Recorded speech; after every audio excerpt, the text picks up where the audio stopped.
in every corporate environment, there's what I call a tribal ecosystem. And your ability to succeed in that tribal ecosystem, just like that TV show Survivor, which, people say, oh, you worked on Madison Avenue like Mad Men, right? And I say, no, like the show Survivor. That's really what it's like. So it comes down to your ability to create relationships, whether it's with a client or whether it's with the internal people that you need the support from. Because once you have that support, then it makes it easier to move forward and get your idea through. My name's Joel, and I'm a recovering nerd. I've spent the last 25 years bouncing between creative jobs and technical teams. I worked at places like Nickelodeon to NASA and a few others that started with different letters. I was one of the first couple hundred people podcasting back in the early aughts until I accidentally became an IT analyst. Thankfully, somebody in the government said, hey, you're a nerd that talks good. And that spun me off into the world of startups, branding, and marketing, who are the same sort of researchers and startup founders that I used to hang out with. Today, I help technical people learn how to get noticed, get remembered, and get results. On Nerds That Talk Good, I want to help you do the same. I talk with some of the greatest technical communicators, facilitators, and thinkers that I know who are behind the big brands and the tech talk that just works. What do you get when you cross Madison Avenue, 1600 Pennsylvania Avenue, and Hollywood? Well, you get today's guest nerd, John Follis. He's an award-winning ad man turned documentary filmmaker whose career has spanned top New York agencies, acclaimed campaigns, and even a Best Film Award. From shaping brands to questioning belief itself, John knows how to grab attention and keep it. But before all that, John was fired 4 times in 7 years and was even flunked by his first college ad instructor who told him he'd never have the talent to succeed. So we'll talk about overcoming life's little hiccups like that and how to still have an amazing career. John, thank you for joining. Thank you, Joe. Appreciate that nice intro. I always like to start off as the guest nerd on Nerds That Talk Good, the nerd origin story. And you and I go way, way back to before computers. We were still banging rocks together. So I'd like you to take me back to that time and how you kind of came to where you are now. Yeah, well, we talked previous to this podcast, Joel, and as I mentioned to you, I don't know that I really consider myself a nerd, although I do have some very nerd-like qualities, as you just referenced. Like you, I got involved with podcasting very early, back in, not quite as early as you, but I had a show up in early 2006. So when I found out about that, I was just very intrigued and figured out how to do it. And my website went up, I guess, in early 96. And shortly thereafter, I was doing source coding because I wanted to be able to fix all the typos and all that stuff. So that's kind of nerd-like behavior, I guess. But other than that, I'm really more of a creative guy, an idea guy. So my story is I went to Syracuse University, majored in advertising. And when you do that, you're supposed to go to New York to try to find a job. On Madison Avenue, I was too intimidated by New York and went to Atlanta, worked 2 years there, then moved to Chicago, worked 3 years there. And finally, after being in the business for 5 years, I felt I was ready for, the big time and moved to New York and proceeded to get fired a bunch of times. One thing they don't teach you in school is how to deal with office politics. And I don't think there's a city in the world that's more cutthroat than New York, especially working on Madison Avenue where you're dealing with all kinds of big egos, right? And I just didn't really know how to deal with that. I wasn't prepared for it. And it forced me to kind of reevaluate my career. I mean, I wasn't ready to give up, but it just seemed like the corporate environment was not a match for my personality. I mean, a couple of times I would get hired by someone who then left the agency like weeks after bringing me in. And it's kind of a death sentence. I mean, it's just your days are pretty much limited if the guy that wants you to be at that agency is no longer there at that agency, just because it's a very ego-driven, competitive environment. So, that happened a couple of times, but it forced me to kind of reevaluate. And that was really when things started improving with my career because I started freelancing and ended up working on a very, very successful campaign that was a freelance project that actually got a lot of people on Madison Avenue talking and wondering who was behind this campaign.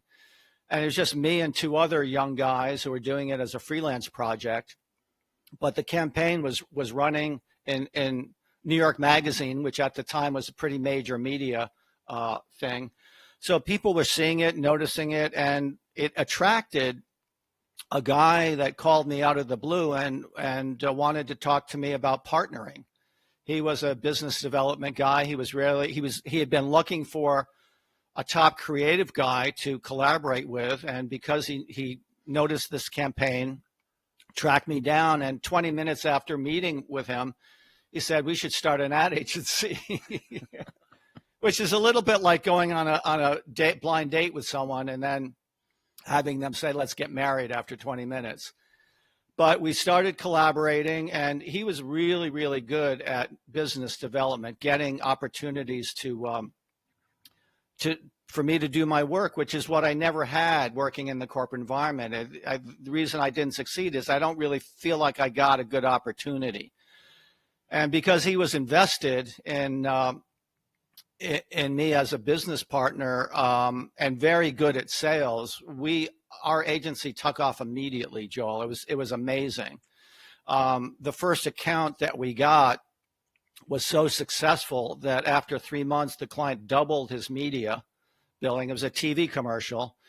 He initially spent $350,000, and I'm talking back in the early 90s, Joel. So $350K is probably twice that now. But because the results were so immediate, he doubled his budget. And not only was it great for him, it became a Harvard business case study, which is, kind of cool. And that was our first account. And we continued winning business. And I was winning creative awards and realized that maybe I didn't make a mistake by choosing advertising as a career, contrary to what my first advertising instructor told me. And that's how my career ended up being successful. That's incredible. And it does parallel the experience of a lot of founders and technical people who have a great idea, but maybe not the business acumen. They get into maybe a pilot, and then the person who brought them in leaves. And when you lose a champion, when you lose the person that you sparked the big idea, or they saw something in you, that can be a death to a project. And that happens very frequently, especially, even in long-term projects. Getting that big idea, though, and having it translated and having it spread really is the root of marketing. Marketing is less about the technical details and I'm going to give you everything. It's grabbing onto that one big idea, which absolutely. As you know, is a big part of my model. And you at one time then you moved into videos, and you had even this, I was watching one of your interviews, big idea video was kind of your thing for a while. Yeah. What do you think about when you think about a big idea? An idea is not a big idea unless it really does the job you want it to do, which in advertising is to get people to respond in a way that gets them to take the action you want them to take. Whether it's to pull out their credit card or sign up for something, become a member or something, whatever the marketing end goal is, that it's an idea that moves your target audience to take that action. It's really that simple, Joel. Yeah, and if you don't know what that next action you want them to have, you don't know what if what you're throwing at them is the big idea is going to move them to that action. Well, if you're a marketing person, you better know what that is. You better know. Yeah. And for a lot of the people who listen to this program, not being marketing people, but find themselves in that position of having to advocate for their technology, having to advocate for themselves, you are a marketer. Unless you have a marketing partner, if you're a CEO, you have to have a marketing hat on. I'd love to hear a little bit about some of the bigger challenges that you've had as you grew your agency and your communicating and marketing on behalf of people. Tell me about some of the challenges that you faced Yeah. as you grew. I know when I was in agencies as a content guy, writing for 12 to 19 different companies, I felt like they all channeling through me were starting to look and sound the same. Yeah. And as an agency owner, you need to let the client still be in control of their big idea. How do you manage that? That's a good question. And before I answer that, I just want to reference something you said previously, that business owners have to be marketing people. This is the reason they need to hire people like you, right? Because most business owners may know something about marketing, but they're certainly not marketing experts. And if they really want to be successful and they're serious about their business, they need to do what Steve Jobs did in 1977, 1976. Steve Jobs was a brilliant guy. Everyone thinks he's a brilliant marketing guy. Well, he was a brilliant marketing guy because he was smart enough to realize that he really wasn't a brilliant marketing guy when he started out. And he hired brilliant marketing people. I mean, he hired a guy, I don't know, 6-8 months after he co-founded his company in 1976, and brought in a guy from California who had experience marketing tech products. I can't remember his name offhand, but this guy and his agency was the people that began branding Apple. You should see the first Apple logo that Steve came up with one of his associates. I don't know if you've seen it. Yeah. But it's looks like a woodcut, or it's a very, very intricate, and that's typical of IT logos. It's like, I want to give you all the detail. I want to tell you everything. It was like an etching of Newton sitting under a tree with an apple falling on his head, and like a scroll it was hilarious looking back on it. But this is the point I'm trying to make, is that as smart as Steve Wozniak and Steve Jobs were on the technical side, they were not the right people to be marketing the company. And Steve was smart enough to realize that, even at a very young age, at a very, very beginning stage of their business. So this is why I would encourage any of your listeners who are trying to reckon with their marketing challenges to consider talking to you. Well, thank you for that. Well, and I think it gets to what our role is advocating for the audience, advocating for the market, and becoming that translation layer with the client.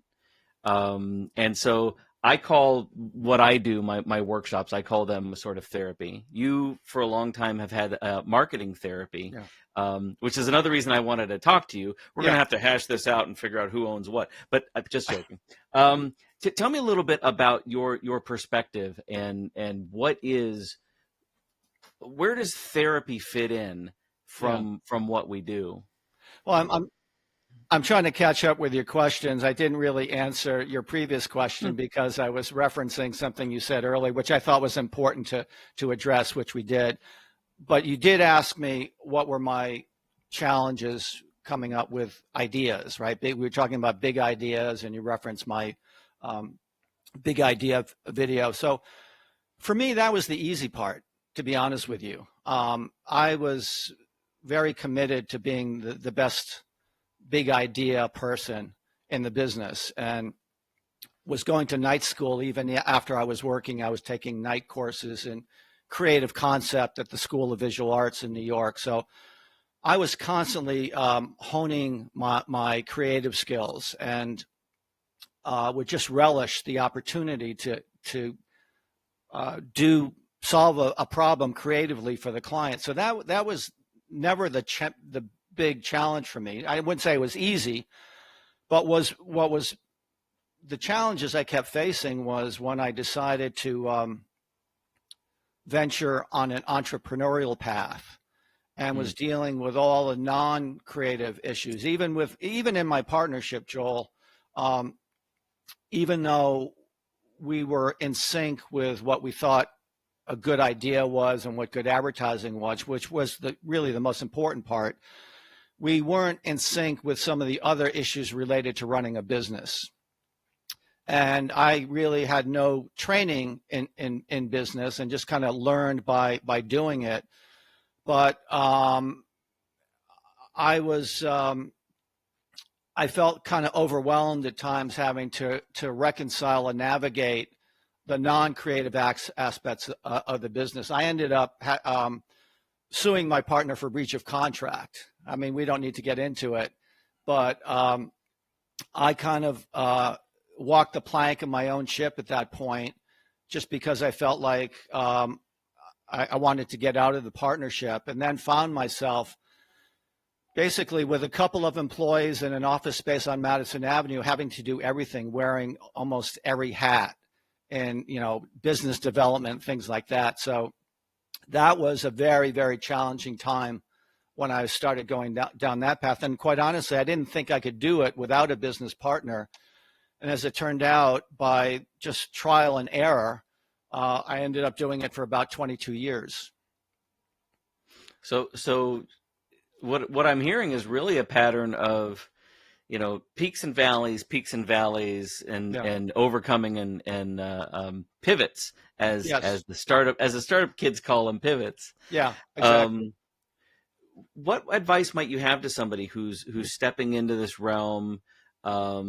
Maybe they're even in-house and they're caught between that very, technical, talk about ego, founder, and they're advocating in that middle space for the audience. And maybe it's like, just tell them everything. And you have a savvy marketer who's like, I have to stand up for the big idea. I have to advocate for the audience.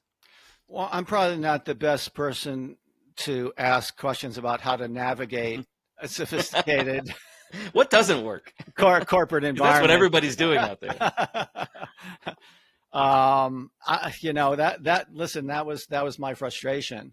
I was in a meeting once where I was presenting some work. There was probably a dozen people standing around. This creative director was on his hands and knees. It was pretty comical. Back then we were working on print ads, and he wanted me to make the headline. He said, go back and make the headline. This is when you're working with paper, right? So he had a paper version of the print ad, and he wasn't sure what size the headline should be. So he asked me to go back to his office and make like 5 different size versions of the headline. And he was literally on his hands and knees kind of switching different paper copies of the headline.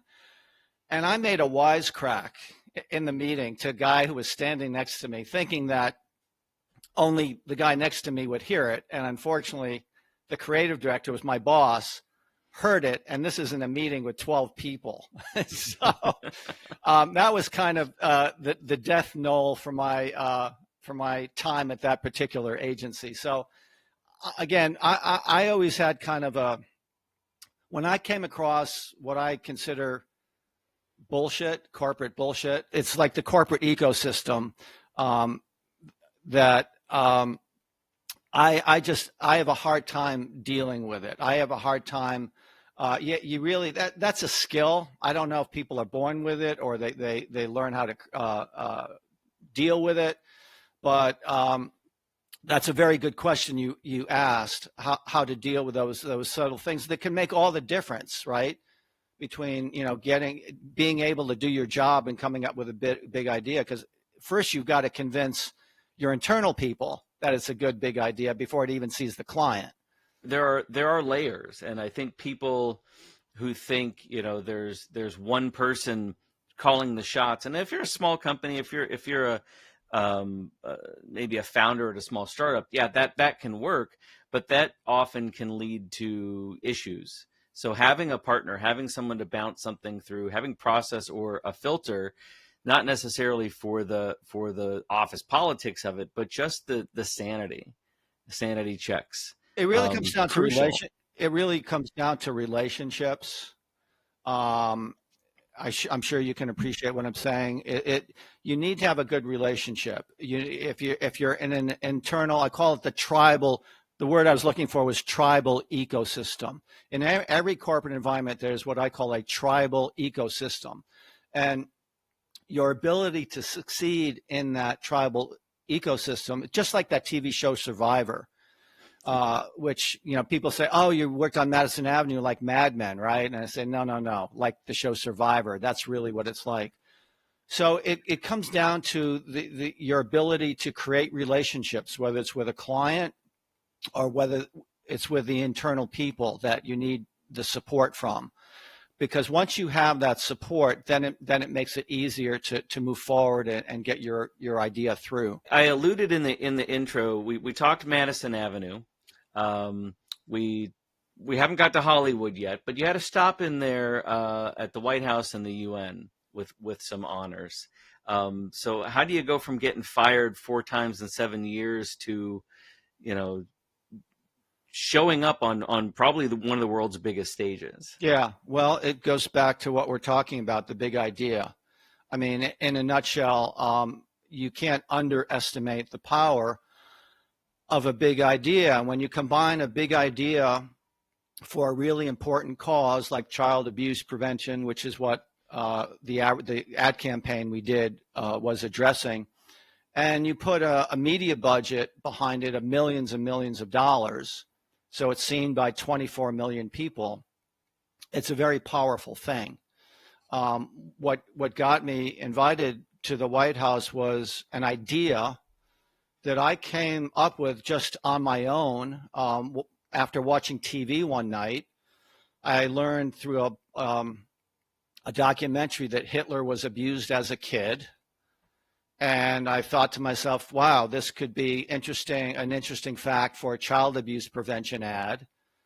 So over the next couple of weeks, came up with a concept that I showed my business partner, who said, this is one of the best ads I've ever seen, and proceeded to try to sell it. And it's not the way you normally do things. You don't normally come up with an idea and then try to find a client, right? But because he was so impressed with the ad, he felt that it deserved to be used. And the client we reached out to, it was just a very lucky situation. They happened to be collaborating with the NBA to have the NBA accept them. A lot of big sports leagues, if you notice, do a lot of public service work. So at the time, the NBA was looking to collaborate with some kind of public service organization. And we just happened to contact this organization when they were just getting a deal signed with the NBA to have the NBA give them $5 million worth of TV media time. And again, this is back in the early 90s, Joel, so that $5 million back then is probably twice that now, or maybe more. And they weren't looking to do a print ad. They were looking for an agency to do some TV commercials. And because there was a time limit involved with it, they couldn't drag their feet in finding an agency to work with. We just happened to show up at the right time. We had no idea why they told us to meet them at the offices of the NBA in New York. And I found myself showing an ad with Hitler in it to basketball people, which made no sense. So after them telling us, well, that's really not what we want to be doing, but would you be interested in doing this TV campaign, which we ended up doing. And I applied my big idea thinking to this campaign. It was about 3 ads that ran, and were seen by, over a 5-week period during the NBA playoffs, which was featuring Michael Jordan and Magic Johnson, against each other in the early 90s. My spots were seen. They ran the spots like 8 or 9 times during a game. So, $5 million spent in 5 weeks is a lot of exposure. And again, now it'd be twice that. But the point is, it was seen by 24 million people. And apparently that included the president of the United States, because a month later, I got a letter saying, we'd like to invite you to a White House reception to be one of the people we'd like to honor for their public service efforts. I mean, Wow. I thought when I got the invitation, Joel, I thought it was a joke. I mean, who gets a letter from the White House inviting you to a reception, right? Wow. That's impressive. So all starting from the big idea and timing, luck, which is Oh, important. But I think one of the missing points behind that is the resourcing and the budget, because even a big idea that doesn't get seen has a real uphill climb. oh, of course. And I think as you know, in marketing and ads, if you don't spend the money, if you don't stand behind your big idea, it can only go as far as the boardroom or the Of people that course. you see it. And I think Of way course. too many founders forget that. And they're Yeah. like, if I just build this thing, it's awesome and I love it, and people will come to it. Yeah. Um, how do you get people to champion things so much that they'll pony up? I mean, obviously they were handed $5 million and needed something to do with it. That was great timing, but sometimes when you've got a client or a customer that they like it, but they're just like, oh well, can we do this? Can we clip a corner? Do we have to do it at this time? Should we do it at that time? How do you advocate for the right spend to get that big idea out there? Unfortunately, that's something you often don't have control over, right? And the interesting part of the story is that it was the print ad idea featuring Hitler that got my partner excited, that motivated him to start making some calls. But when we finally got the opportunity to meet face to face with these child abuse people and show them the ad with Hitler, they said, we can't do that. Yeah. What we thought was a big idea was something that they rejected because it was not what they wanted to do. And it just so happened that we were at right time, right place to do the TV campaign. But here's what's interesting about that story. My partner did not give up on trying to sell that ad. Mm. And about 3 months later, was able to get a local child abuse organization to run that ad in a newspaper. And 2 weeks later, we got a call back from him saying, what would it cost to make up 3,000 posters of this ad? And I said, why would you want to do that? He said, well, the phone's been ringing off the hook by everyone who's seen the ad, from teachers, social workers, counselors, therapists. They want copies of the ad. So can you print up some posters? And we entered which was there's no better testimony to say that it was an effective ad. And we then entered it in the award shows that won all these big advertising awards. And a month after that, I get a letter from, this time, the United Nations saying, hey, we saw your ad. We think it represents the best mission of the United Nations about the world. And just to let you know, you just won a United Nations Public Service Award. Let us know when you can come by to the UN to get your award. So that was the UN part of that story. But to answer your question, you don't really have control. If you're dealing with clients that have limited budgets, there's not a whole lot you can do about that, really, right? Yeah, but you can't give up. You have to stay focused on the big idea and keep pushing it. And I think that's, a lot of people are like, well, it didn't work. They didn't like that, so I'm going to try something else. But if you have a big idea that you believe in, maybe not put all your eggs in one basket, but just don't let go of. And you have to come up with creative solutions. When we presented that Hitler ad to the it was Albany, New York, local regional organization, just for him to get the money to spend on the media for one newspaper ad was a challenge for him. And one thing my partner was really good at, because he had a media background, and we're getting into the kind of the nerdy stuff about advertising and media here. I knew there was a nerd in there somewhere, John. Yeah, but there's something called remnant space, and that was space that media companies couldn't sell, whether it be any kind of media. If they didn't have a buyer for that media, they would basically almost give it away for nothing, just because they wanted something to go in that space. They didn't want to put a big, your ad goes here kind of a thing, right? So, we were able to get that newspaper space as a remnant space in an Albany paper. And that's how the ad ran. So sometimes you have to, when you're facing a situation, if you have the knowledge and ability to help them solve that problem, because money is always going to be an issue. You can't fault any client or company for not having enough money to spend. You would hope that they would get excited enough, and this is again where the big idea comes from. If they got as excited about a big idea, that's going to make them figure out how to get it seen somehow. You know what I'm saying? Even if they have to, try to create some funding for a project for something, but it's all about getting people excited. And if they're excited about the messaging, the idea that you've created, that's going to help grease the wheels for them to do what they need to do to get it seen. We'll get back to my conversation with John in just a minute. I want to thank you guys for sticking with me. 29 episodes. Crazy. I can't believe this. We're on our second season. I've got a lot of great interviews coming up. I've been talking to a whole bunch of great nerds. And this show is sponsored by nobody in particular but myself. So if you want to support the show, number one, you can rate it, leave a review, share, make sure you're subscribed in all the platforms. You can also head over to your favorite book retailer, pick up my book, Be a Nerd That Talks Good. If you do, it would mean the world to me if you would leave a review, because that really helps. And I will have some announcements about some giveaways and things like that. I can't do giveaways in exchange for reviews, but we can certainly find a way to do a raffle or something like that. So that'll be coming up pretty soon. So again, Be a Nerd That Talks Good. It's available everywhere and your local library, probably. If not, ask them about it.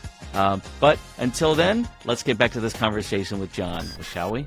Who do you see out there now that's doing a really good job of striking those big ideas, communicating, whether it's individuals or ad agencies? I'm happy I'll drop in links into so that people can go check them out. Or is there a piece of media that you're like, this is what good media used to be? Is there anybody out there doing it like we used to? There's a lot of people not doing it. So, I mean, it's a good question, Joel. Offhand, there's nothing, to be honest with you, there's nothing that really comes to mind. I get so frustrated because I'm trying to watch a YouTube video and it's always interrupted by commercials. And I try to click off of them as soon as possible. They're just so annoying, right? So, there's really nothing that, I'm not saying there isn't anything out there, but I can't think of anything offhand. What about you? What's your opinion on that?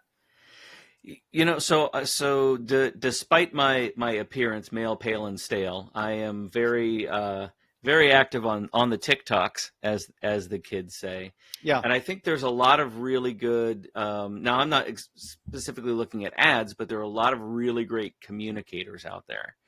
And what I find to be interesting is they're not held back by corporate interests. They're not held back by, like you said, the office bullshit. There's a lot of independence out there.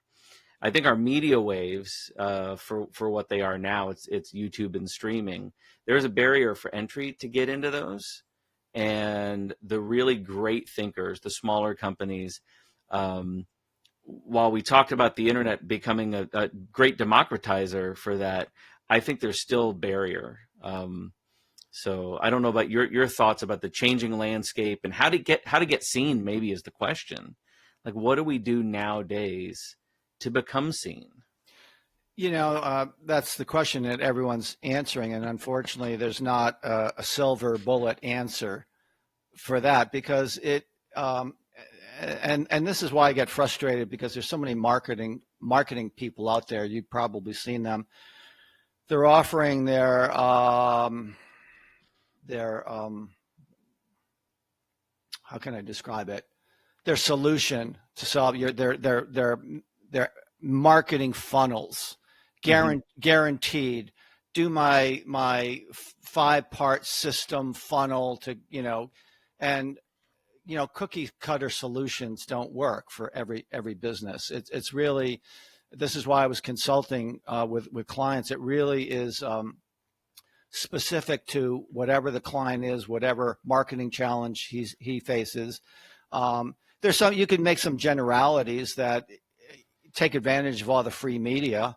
There's no reason not to be on YouTube and TikTok and all that stuff if you know how to create compelling messages, and it costs nothing or close to nothing to be on there. But you really have to kind of customize a marketing plan depending on what that client, what his product or service is, and who his audience is. It's all about where is your audience? What are they looking at, right? If you're dealing with, if your audience is senior citizens, TikTok may not be the best media channel for you, right? Yeah. Yeah, and I guess that gets back to if everybody could be a marketer, they would be.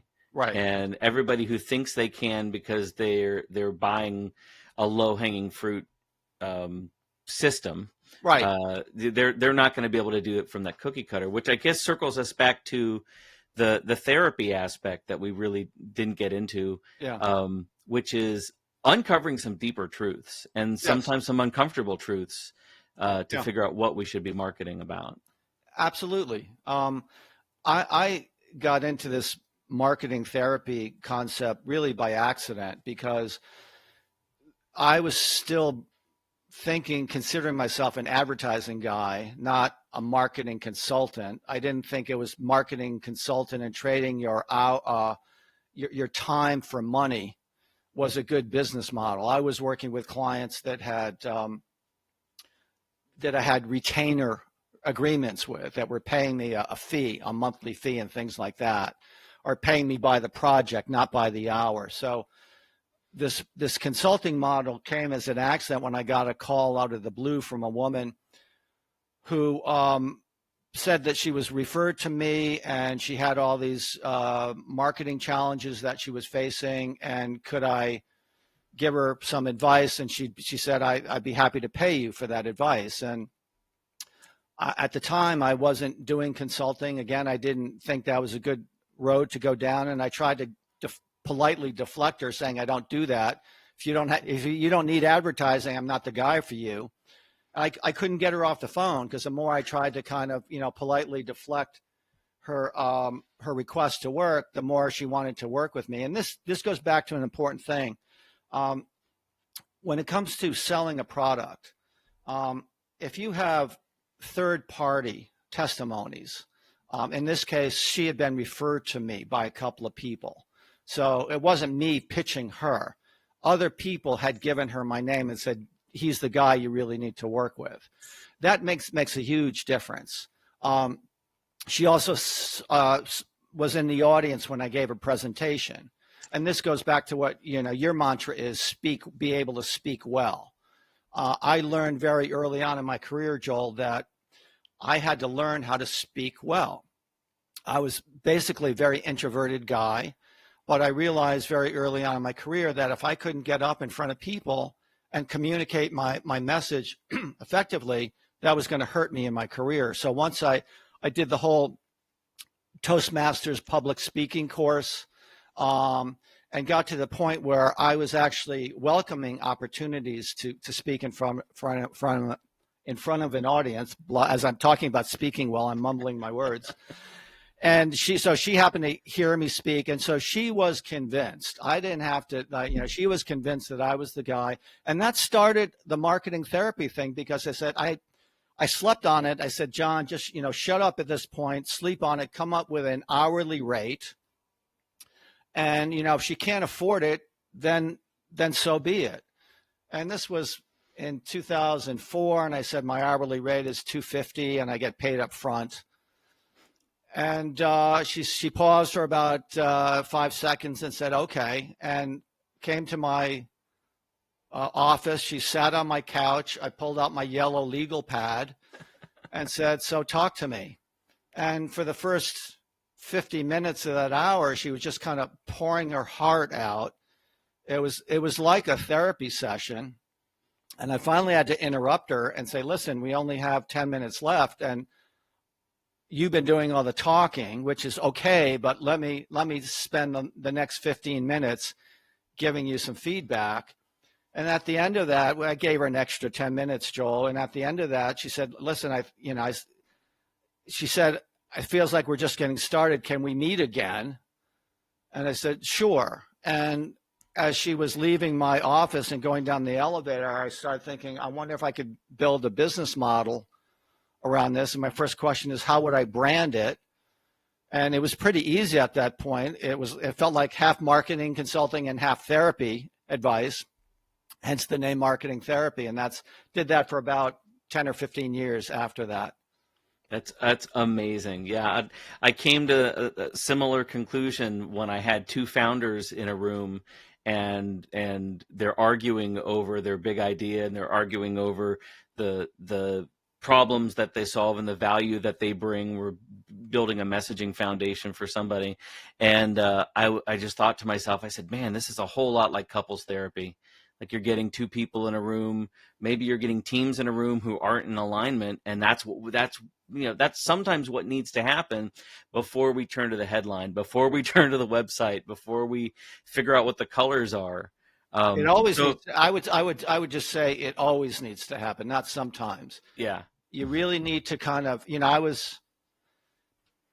may not seem like it in this interview, but what's really important for when someone comes to you is to be able to listen to them, to ask them the right questions. You know this because you've done it. It's to be able to ask them the questions that are going to enable you then to do your job. But if you don't start out by asking them the right questions, doing the due diligence, doing the foundational work, it's like building a house. You first have to focus on the core foundational, the pain that they're feeling. Not that you need to be a therapist at all, but if you don't get to those foundational issues by asking questions and then listening to them, you're not going to be able to do your job effectively. Yeah, I couldn't have asked for a better lead-in to the message vision checkup session that we're about to do. So I use these cards. The cards have been a forcing mechanism for me. Because they're non-confrontational, and I can just throw a card out there. So what I'm going to do is I'm going to walk you through one card from each level of the stack. We're going to be going through from the very top. There's our big idea, all the way down to some technical details, which we'll just briefly touch on. So I'll throw one card out, and then just the first thing that comes to your mind. Session here. Okay. Awesome. So why have you been successful over others? This is a big idea for John. Well, a lot of it is luck, as we talked about, but I think it's also a commitment to staying focused on my goal and being committed to that. I mean, I remember one of my early interviews when I was in Chicago. I was probably 24 at the time, and the creative director who was interviewing me thought he was going to stump me with this question, and he said, "So, tell me why I should hire you." And good question, right? And I said, at the time I was looking for a job as an art director, and my response was simple and it was quick. I said, because I'm determined to be the best art director ever. And he was impressed by that. And I think what that just demonstrated to him is that I was very committed to being the best. And I think that's maybe an answer to your question. I usually respond to that and says, well, why should I come work for you? Like, that's the therapist. You gotta turn it around. Whoa, that's pretty ballsy, Joel. Sum up in a really quick story. How did you stumble upon your breakthrough or the big idea that you're working on now? And what did you try before? We kind of touched on it. Well, I'm not working on any big ideas now. I'm just enjoying coming on podcasts like yours and kind of doing it as a public service because I like helping people and inspiring people and enlightening people, based on my experience. So really the last big idea I was involved with was the documentary film, which I made in 2017. So talking about a value, so again, ads largely being emotional, right? They're the hook that drives someone into action. Right. An emotional feeling as a value proposition. How do you want your consumer, your customer to feel after working with you or talking with you? Really happy. Really, really, really happy. And to the point where, they were happy to give testimonials. I wanted them to be successful. That was my goal, to solve their marketing challenges in a way that helped their business. And I got very excited when one of the first people I consulted with came to me for a TV commercial. And I realized after talking to him for 10 minutes that a TV spot was the last thing he needed.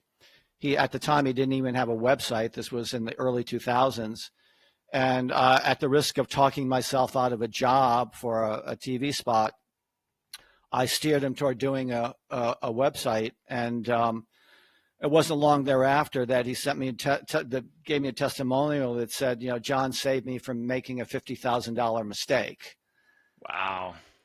So, that's to me, that's kind of, that's what I hope every client that I work with feels after working with me, that I really help solve their problems. I love that. My concept of mantras starts with, what phrase do you find yourself repeating often? Is there something that you say often that just sort of has become part of the John Follis experience? Yeah, well, my mantra, and I think it still applies today. I mean, I was using this when I, walked out of my partnership and had to figure out what my agency was going to stand for and what my mantra was in the mid-93 it was. It was very simple. It was, you have to get your prospects excited. If you want them excited about your product or service, you have to get them excited about your advertising and marketing, because it's not enough. And this is where I think a lot of nerds get confused. It's not enough just to give them the right information. And I know you appreciate this, if you don't give them the information in a way that gets them excited, that touches, that gets an emotional response, it doesn't matter, what the information is. You have to get them excited, and that's why the advertising and marketing I did over the years was so successful. It didn't just present the right information, but it presented in a way that got people excited. You've already answered this one, but I want to show you the card, the testify. So testimonials are crucial. Talking about yourself is weird, and we're building credibility there. Maybe I'll pivot just a little bit for someone who may be starting out. How do you get those first couple testimonials? It feels like a cart before the horse thing. You just have to be good at your job. You're not going to get a testimonial unless you're good at what you do. And I know a lot of people will be bold, and they will ask their customers or their clients to give them a testimonial, which is fine. I mean, you can go ahead and do that. But it's always better when because you're so good at what you do, that maybe in an email, maybe they're not specifically doing it to give you a testimonial, but they'll say something in just conversation or an email that's very complimentary, at which point you could then say, hey, do you mind if I quote you on that? You know what I'm saying? Yeah, it doesn't have to be an Amazon review. I mean, if somebody says something nice about you, of course, capture it and ask permission. Right. Awesome. Last one. So the cards are typically for technical companies and processes, but how do you simplify complex solutions? It sounds like this is not an opener for a very long conversation, but I mean, very simply, we make the complex look simple. Do you have any advice or tips for that? Well, I think that's where the talent comes in. That was my training. That's the whole idea behind, in advertising, you don't have a lot of time. I mean, even we talk about now, but even back then, if you're doing a 30-second commercial, if you don't grab your viewer really in the first 5 seconds of that commercial, it doesn't matter what you say for the next 25. Do you know what I'm saying? Yeah. So you have to be trained, and it's not something that really business owners, entrepreneurs, clients should be able to do. That's a skill and an art and a talent that not a lot of people have. And I would just say, give yourself a break, focus on what you do best, and find the right people that can help you do that very important aspect of your marketing, because that is very critical to be able to take something complex. This is what you do, to take the complex stuff and hone it in a way and present it in a way that gets to the core concept and gets an emotional reaction from the people you're talking to. And that's the mantra in any kind of advertising is keep it simple, stupid, right? The KISS strategy, KASS, keep it simple, stupid. Yeah. I used to have a mentor who even in the days of PowerPoint and digital, he would print headlines or slogans on cards and do the billboard thing.